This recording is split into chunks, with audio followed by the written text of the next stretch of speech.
beleza da mulher indígena sempre fascinaram o povo ariano, que sempre gostava de ir às praias para conseguir ter uma cor amorenada, própria dos povos indígenas.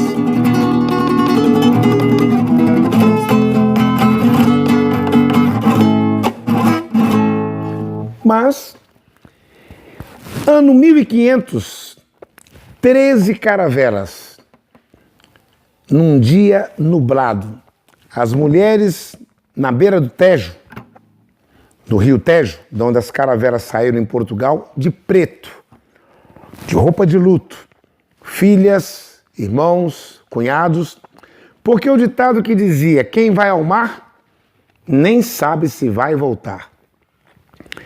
Nas 13 caravelas iam 1.500 homens, cada um deles representando um aniversário de Europa. Afinal de contas, era ano 1500.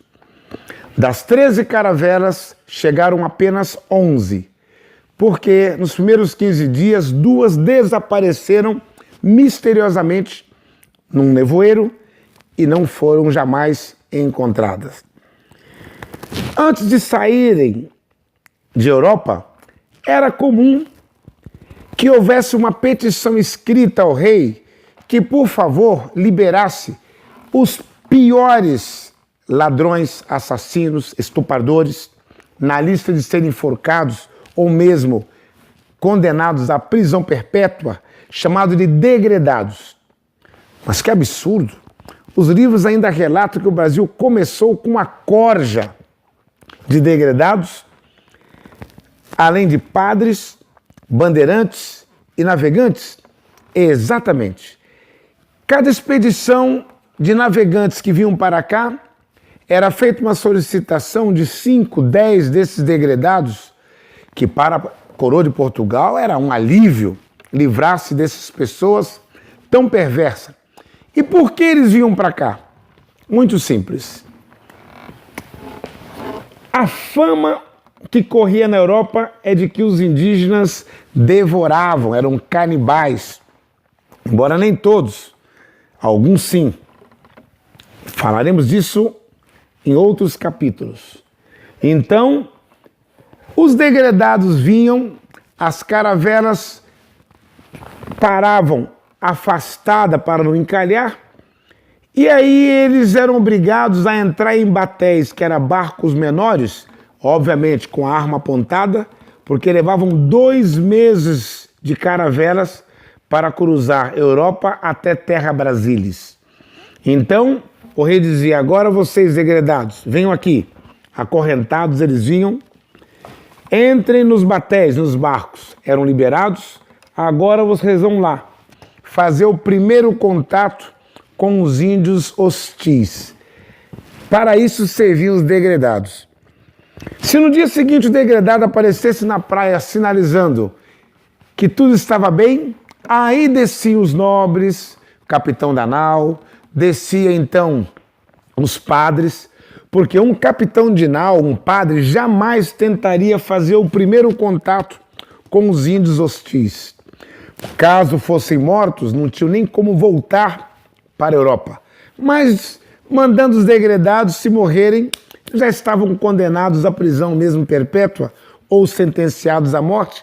Mas, para grande surpresa, muitos destes, vendo que os índios eram pacíficos,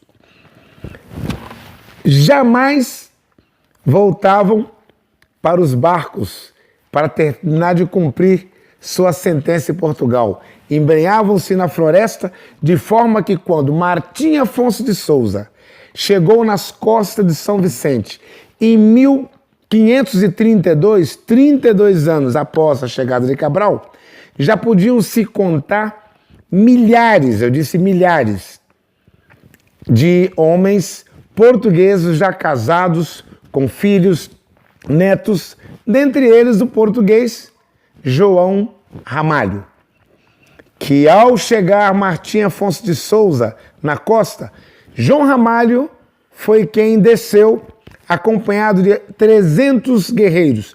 Alguns livros informam 500. outros dizem centenas, sem especificar o número exato, para ver quem havia chegado e, para grande surpresa do seu compatriota, vindo de Portugal, para tomar posse das terras que deveriam pertencer a Portugal.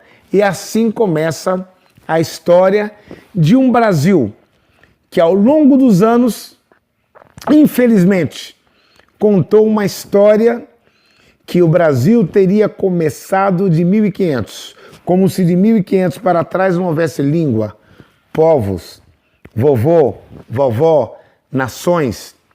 E assim, quando uma mentira histórica é muito divulgada nos livros acadêmicos, até as verdades contadas neste programa Cultura Indígena precisa de você, como formador de opinião, para divulgar a nossa verdadeira história de brasilidade. Porque, afinal de contas, eu tenho que te dizer, o Brasil não foi descoberto. O Brasil foi invadido. O Brasil foi tomado à força dos povos indígenas. Mas há sempre tempo para recomeçar. Porque recomeçar é uma palavra que jamais deve sair da vida de um brasileiro que ama a sua história e busca vitória e verdades. E essas verdades você encontra aqui no nosso programa Cultura Indígena. Até o 5º programa. Se você quiser saber mais sobre o conteúdo do nosso programa Cultura Indígena, você tem à sua disposição o livro Índios, uma história contada pelos verdadeiros donos do Brasil, que você pode encontrar no meu site robsonmiguel.com.br ou nas livrarias Saraiva, Walmart,